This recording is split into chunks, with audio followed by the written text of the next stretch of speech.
I mean, they talk a lot about mental well-being in school, but I think that also does come under it as well, because financial well-being is a massive thing, because as soon as you go into, adulting, that can become a massive stressor and cause a lot of mental health issues and a lot of stress in people's lives. Welcome to Where's My Money? One man, $1 million of debt, one podcast to find a way out. Hi there! Welcome back to a bumper school holiday edition of Where's My Money? If you're new to the pod, welcome! This is where we try and understand the weird, wonderful and slightly worrying world of money. If you want to see more of our content, follow us at Where's My Money NZ on socials. And don't forget to like, subscribe, follow the podcast on the platform of your choice. And don't forget, we're also available now on YouTube. Yes, you can see me now. Cool. One of the most common topics we seem to bump into on this journey, other than trying to make ourselves better with our finances, is how we start early and get our kids good at that game before it becomes a problem or a cause of stress. Molly and Hamish are 17 and 16 respectively and have got some pretty good financially savvy heads on their shoulders. I had a really good chat with them and was blown away by how switched on they were. We'll also investigate an incredible app that is changing the way kids learn about finances. Before we start this chat, I want you to come into it knowing this isn't meant to be a silver spoon story of privilege. I know there's a really broad range of kids with different backgrounds and upbringings in New Zealand, but I really wanted to highlight how financial success can be propagated with the right attitude and some really clear goals. Okay, that said, let's get into it. Just quickly, a reminder, this podcast isn't here to replace financial advice. We can't take your own personal circumstances into account, and we highly recommend that you seek advice from a trusted financial advisor, strategist, or coach, or other financial advice. I started with a pretty obvious question. How do Molly and Hamish make money as teenagers in 2025? I have currently got 2 jobs. I work as an after-school care and before-school care worker at Belmont Kids. I've been there for 2 years now. Cool. I work about 3 days a week after school. I've progressed up. I'm now a manager there. And I do holiday programs as well, so that's like my main source. And I now also work at the retirement village across my road on weekends and pick up shifts throughout the week as well. You sound like you're climbing the ladder already, which I respect, because that's how we get pay rises, which we love. Increase the income. What about you, Hamish? I've been running a online side hustle for about 2 or 3 years selling cookbooks. So I'm pulling someone overseas to create them for me and then selling them digitally through Amazon. Now, if you've listened to the podcast for a while, this story will ring a bell because you appeared in season 1 and told us about this. How's it been going since we caught up last? Because you were... I think last time we spoke, you were about to launch it? No, I had launched it just recently. That's right. Yeah, so I started the development about maybe 2 years ago, and then I've sort of released it, and it's done about like 500 orders since we've talked. Awesome. And what's the next steps for the book? Just because I have to market it some more, so because Amazon takes a big commission of the money that I make from the book, I want to take it onto my own website and do my own marketing. So I've got a small marketing team in the works doing it, about to do it for me. You've got employees, great. So if there's any way to make you feel like an idiot, talk to a 16-year-old who's already got a digital marketing strategy in play, talking about the funnel and getting people through your website, e-commerce, you're living the dream. Nice work. How soon do you think you will own a house in New Zealand? Or I wouldn't be surprised if either of you already do. How soon do you think it'll be? I would like to hope for my early 20s or later 20s. It depends on where I'm at with relationships and where I'm at in myself, especially someone who wants to go to university. I don't know how much of a financial impact that will be on me. So, yeah. And what do you want to do at uni? I want to do psychology. So probably might do the first 3 years of psych and then either, depending on how that goes, go into the work field, or I would like to specialise into clinical. Cool. Well, we're going to get you back on the podcast one day. You'll be our resident psychologist. What about you? When do you want to own a house? Or do you want to own a house? I currently own part of a house with my parents that I invested in about 2 years ago. And I hope probably on track to owning a house by about 18. Yeah, if you're listening to that and you just had a cold shiver down your spine because you're over 30 and you don't own a house, yes, I feel the same way. Very impressive. Well done to both of you. You've got incredible aspirations and you're already on the property ladder. So, man, it's amazing talking to smart kids. What made you want to get good at money? Because you've both clearly done that in different ways. You understand money. Why did you want to do that? Do you want to start off? Yeah, probably my mum and dad were definitely my first inspiration, with mum and dad both doing property, and I don't know, just teaching me about money, and I was always there sort of in the background listening to what they were saying about it. Kids do tend to eavesdrop. Yeah, Yes. and so then when I'd always wanted to be able to buy stuff like PlayStation or whatever it was, so I think that was probably the idea, at least to the starting point, was probably it. That's an interesting point, though. You talk about wanting to buy stuff. At what point do you think you'll have to change your strategy a little bit? Because I still love buying stuff. I think we all do. But as we know, a lot of stuff is money that's not going to be useful to us later on because it's not going to work for us. How do you find making that switch as someone who's 16 and, probably is quite interested in keeping up with trends? Because, social pressure as a 16 and 17-year-old is pretty tough. You're both wearing nice clothes. Like, what sacrifices do you reckon you'll be willing to make? I think probably having a certain amount that you spend on stuff is really important, because if you look at a shirt and it's a lot more than what you want to pay and you're like, oh, I'll buy it anyway because I'll look cool. I think having a certain amount of money that you want to save and spend is really important, just keeping that in mind. Nice. Molly, what about you? What made you want to get good with money? Mine was very different. I kind of watched my dad spend his money very poorly and kind of took from that and was like, I don't really want to be like that. So about a couple of years ago when my parents actually split up, my mum became really good at investing her money, which was a motivator, and my dad, on the other hand, still to this day is really bad with his money and spends thousands of dollars each week. So my kind of thing was, I don't want to be that, but I do kind of want to go down more so my mum's side. Even though it must have been a tricky time in your life, that must have been a pretty good outcome for you to have a really good role model and then an example of what you don't want to turn out like. Yes. So around that time as well, I ended up getting my first job. I started working at about 13 and a half, 14. I'm not at that job anymore, but that's kind of how I got into the work field, decided I wanted to kind of not be like that. And yes, since I've become a lot better, I think when I first started working, it was definitely, as Hamish says, really hard to kind of deal and wanted to just buy things all the time.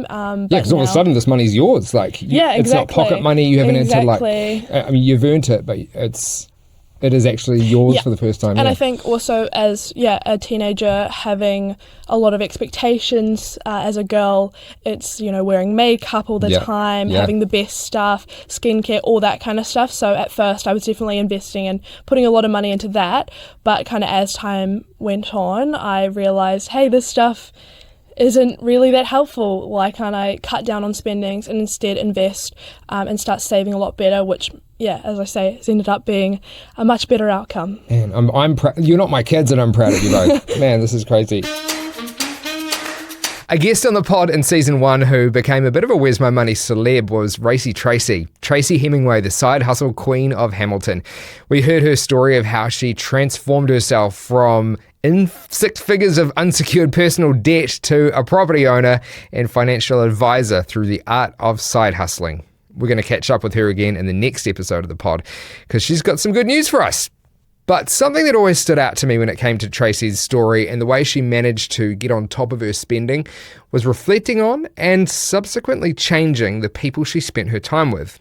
Turns out when it comes to social circles and spending influence, these kids are already on the money. But for a lot of young Kiwis, it's not just who you spend your time with, but how hard it is to find income in the first place. Yeah, actually, that was another massive thing for me in saving money, was the change in people I hung out with. A couple of years ago, I wasn't with who I hang out with today, and they were doing a lot of social events, very much so within the trends at the moment. So I followed the same pathway with spending lots of money too.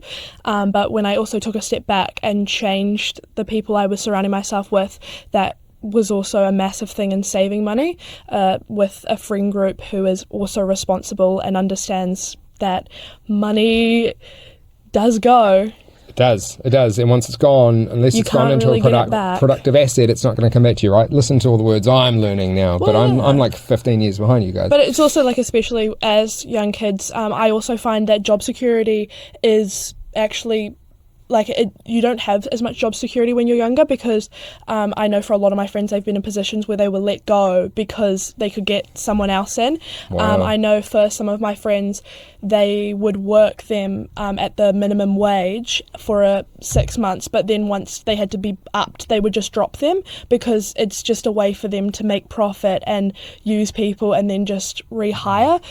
So definitely seeing that also meant that a lot of like me and my friends learnt to save a lot better, because job security was just it's so hard.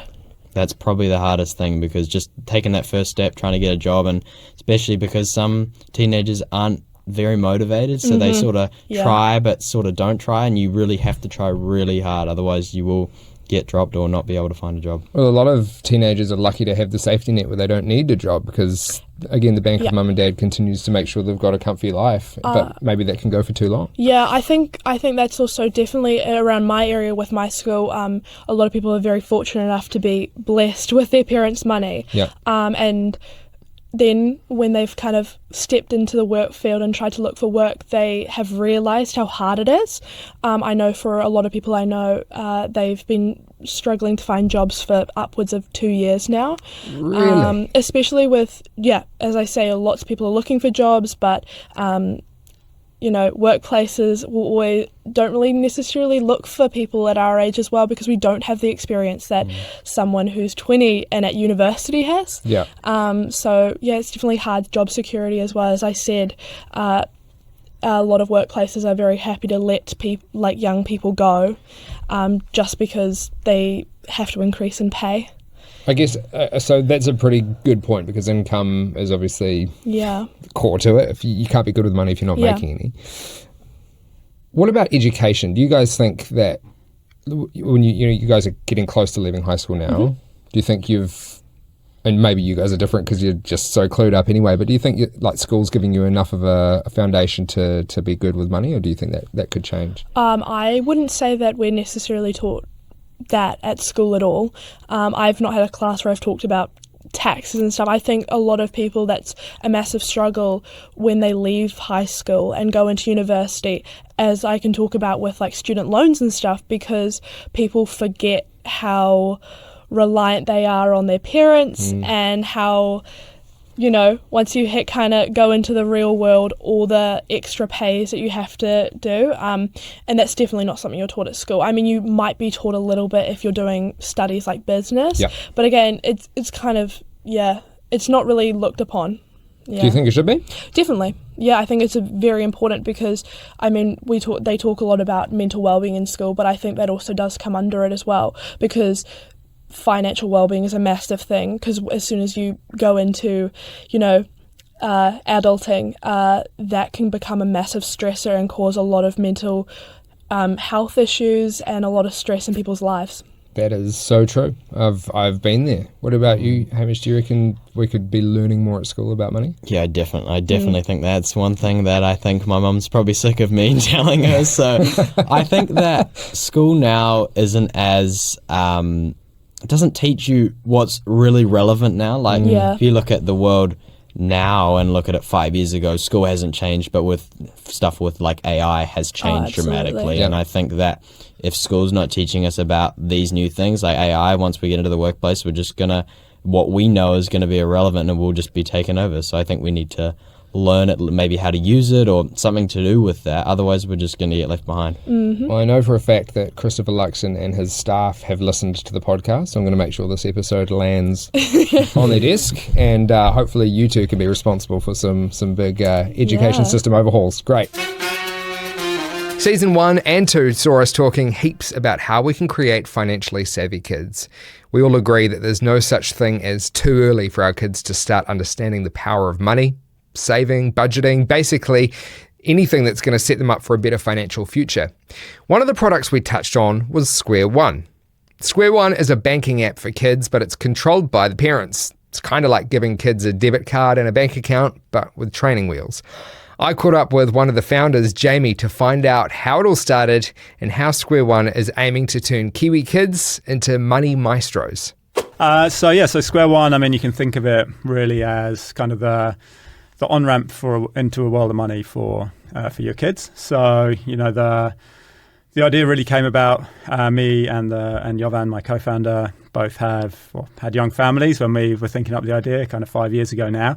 My kids are now 13, 11 and 9. At the time they were, kind of 5, 6 and 8, so a little bit younger. And looking around New Zealand, we were facing the same problems that parents are having now, which is it's so difficult to open up a bank account for kids. It's multiple branch visits, wet ink on paper forms, take a day off work, go see the JP at the library to get documents signed. Yeah.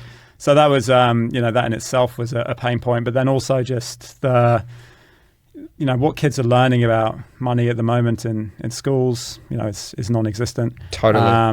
And what they potentially learn is really coming from their parents and their families. And, even in, the families with really high financial capability, that those lessons don't often filter down. Money's quite a taboo subject still. So, we really wanted to give something to both parents and kids which taught them the basics, how to save, how to earn, and how to spend money, responsibly. And really it's putting something into the kids' hands, which is, we always say, you don't learn to play rugby by reading a book, right? You need to go out there, you need to experience it. You have to go and practice it, right? Yeah, exactly. Yeah. And we learn by practicing and failing, and so much better to make those mistakes when you're 5 or 6 or 10, 11, 12, however old you are, than, going into this big world of money when you're 18, getting a bank account, being offered loans, credit cards, buy now, pay later, and you just, you're failing on such a large scale that can be a lifelong mistake. The world is awash with marketing for finance products, right? And how do you think that changes modeled behavior for kids? They see their parents tapping PayWave, maybe accessing buy now, pay later, kind of afterpay loans, whatever that kind of stuff is. Yeah. How do you think that modeled behavior is affecting kids nowadays? Yeah, it's interesting, isn't it? Because there's no kind of idea about what's behind it. You see essentially what's like this magic wand that your parent has. That's it. Where you get something and, you just tap the card. Which we love. Yeah. It's very convenient. It's and obviously convenient. During COVID, it was a nice, clean way to pay for things. Yeah. But it is, I have this belief that it's really dangerous for kids to see that, because there is no connection with what is actually happening in the background. We as adults know it's an exchange for goods and services, but they just see this, like you said, it's a magic wand. Tap and it's done. Absolutely. And we used to have, back in the day, it was cash. So you'd see this, accumulation of something physical, which was cash in your piggy bank or whatever it was. And that kind of was a real association to money. And then you see it disappear. Yeah. And it's all digital now. And, we're not anti-cash in any way. It's just the way the world is now. Yep. It's, money's done through apps and cards and PayWave, which, as you say, is a massive convenience factor. But kids need to learn about what that means, and the best way for that to happen is for them to be managing that side of things themselves. So it's not, the transaction isn't, I want to buy this, Mum, can you go and tap your card and I get it, woohoo.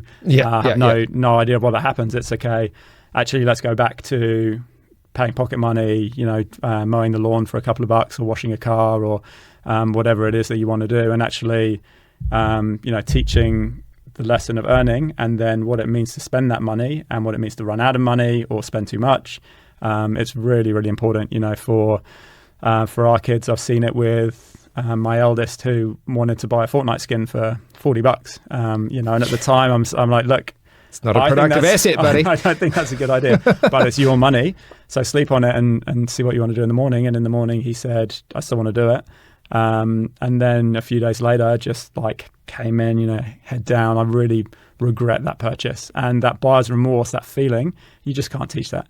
You need to experience it, right? And do it on a Fortnite skin, and not a $10,000 car or something that you regret getting a loan for and you're stuck paying back for many years. That's such an important building block I hadn't thought of. Like, yes, the connection between cash exchange, like changing hands, and goods and services being swapped for cash, all that, very important, but buyer's remorse is such a good lesson to learn early on. It's awesome. Yeah. So what is the product? We're talking about an app, a physical card. Is it a combo of both?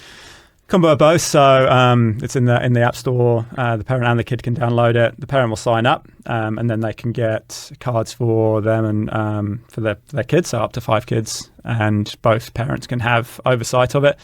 And then once they're in there, the kid, gets, it's not just an FBOS card, which often they'll get from a bank once after 13. It's still like a swipe and pin card, so they're can't use it online, can't use it for PayWave, can't add it to Apple and Google Pay. So all of that's baked in. It's a fully fledged MasterCard debit card, which is great. And then the parent can go in and they've got basically, it's like giving the kid a card and all the capabilities, but you're setting those boundaries. So the parent can set card limits. All under 18 merchants are blocked, so they can't, go to Liquorland and try their luck. It's got God loves a trier. Yeah. All the different transaction types you can toggle on and off. So you can, if you know that they're going to be in New Zealand, you can toggle off international payments. You can toggle off PayWave if you want to. You can toggle off online if they don't need to be shopping online. So you're safe in knowing that all the controls are there. Every time the kid spends, the parent gets a push notification saying where it is. We've got fully enriched merchant details, so they know exactly where the money's been spent and how much. And then master control to actually block the card completely if they see something come through and think, hang on, that shouldn't be happening. Yeah, or if someone's being grounded and sneaking out to the mall, they can go with. That's it. You know that they're not going to go blow any money. Yeah, totally. And then you can fully automate pocket money and things, which is one of the most useful things, because right now, even if with best intentions of parents, we want to pay our kids pocket money, again, old school way, you'd get $10 cash a week, but how often do you remember to do that? So set and forget, $10 a week, that will go in. And as I say, it's then on the kid to kind of use the tools, but the parent has full control and knowing that they're overseeing what's happening responsibly. Is there a catch? Are there fees? How does that work? Yeah, so it's $4.99 per month for the whole family. Yep. Which is 2 parents and up to 5 kids. And unfortunately, we'd love to do it for free, but it costs money to issue cards and manage a card program, and we try to make it as cheap as possible. And for us, it's all about making sure that people have these tools to empower their kids and to teach kids good financial capability. We have a whole sponsored program for families that can't afford it. So we make sure that it's not just the people who can afford to pass these lessons on that can do so. If people are in financial hardship, then we'll sponsor them to have access to it, so that the kids still get. That's really cool. Lessons. Yeah. But I think $5 a month is for what you get out of it, peace of mind that your kids are going to have a better financial understanding and upbringing it's an investment in their future, really, isn't it? Yeah, that's the best way to think about it. We don't think about it as this is a bank account that costs $5. We think of it as put this alongside piano lessons, or how much do people pay for the football season and buying kit for their kids and things like that. It's just as important. Well, it's more important as a lesson to learn this as it is any other skill. Yeah. So that's how we position it. It's not just here's a bank account and a card. It's a whole toolkit for parents and kids. Nice. Future for the product. Do you think you'll delve into shares? Getting 5-year-olds on the stock market. Any kind of future like that? Yeah, I mean, we're delving into different areas, and the idea is it's, as I say, this complete toolkit. So we started off with the ability to earn, so kids can load jobs in, tick them off, and when the parent confirms they've done it, that's a very important step. Yes. You can't just have the kids say they've done it and tick it off, because there'd be a lot of problems there. 5 gold stars for me. Yeah. Then that money's transferred, or you can do a free job. One of the cool things I think is, even me and Jovan, the co-founder, we both have different styles with our own kids. He's very much any money you make, you have to earn. So you have to do jobs for it to earn the money. We do more of actually you get $10 a week, but we expect you to chip in around the house for that and load the dishwasher and etc. for your money. So, it can adapt to both styles, but you can still load free jobs in. So yeah, the earn area, the spend area, obviously is where the card lives and you can spend your money, and then the save area. So kids can set up unlimited savings pockets. They can set goals to what they're saving towards. Parents can lock pockets. They can even actually add on a parent interest rate. So at the moment, a bank will pay 2.5%. But if you're a kid and you've got $30. That's not very exciting necessarily. So actually, how as parents can we teach them about compounding interest and say, okay, well, I'll pay you 15% interest. And, so they can actually see a real amount accumulating, which is quite cool. Is there a parental tax feature where you earn $10 a week, but due to other extenuating factors, we're paying for your food and your shelter, we're going to take $2 off you? Is there a parental tax feature?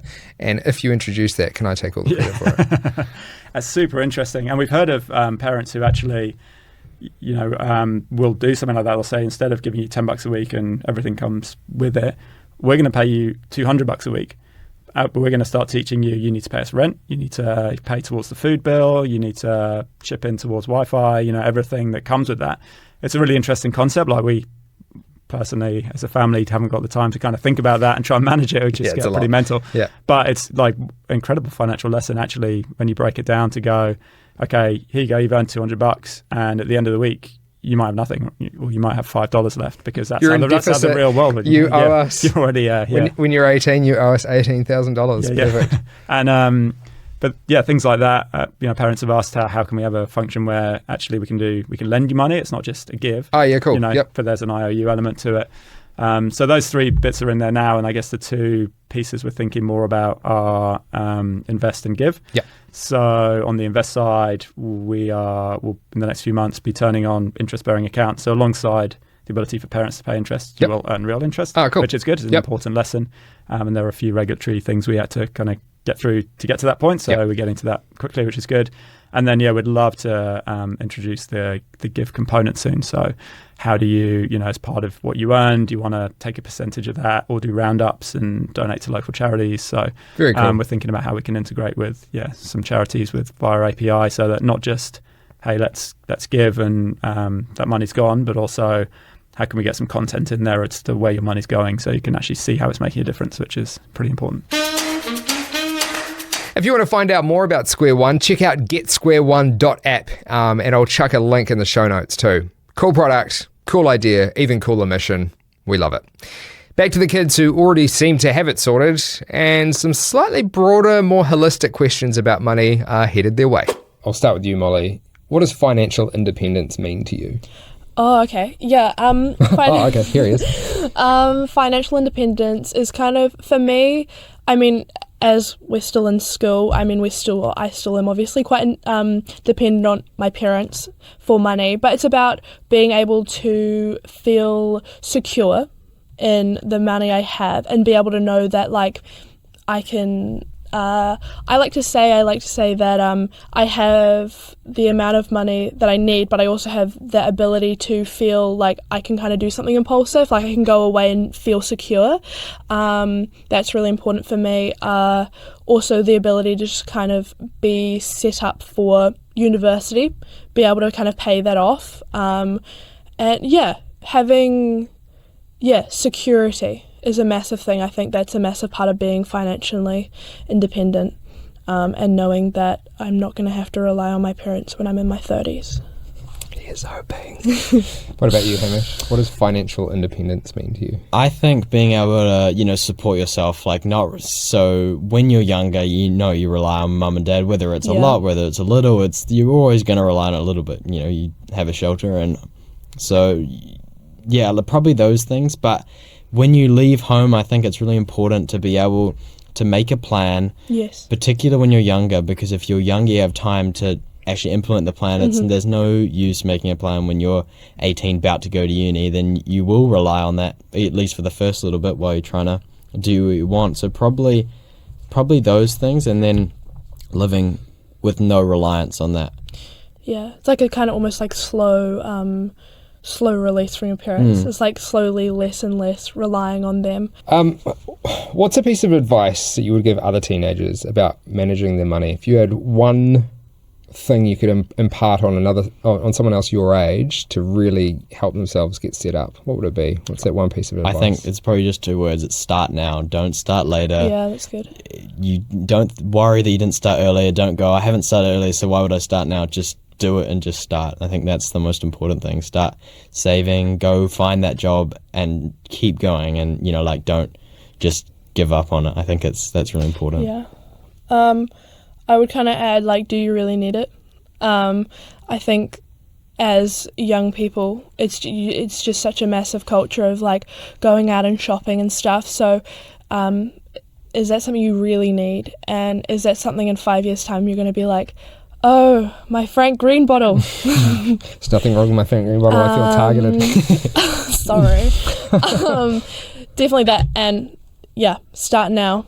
There's no point in sitting around. Like, life doesn't get easier. Put in the work.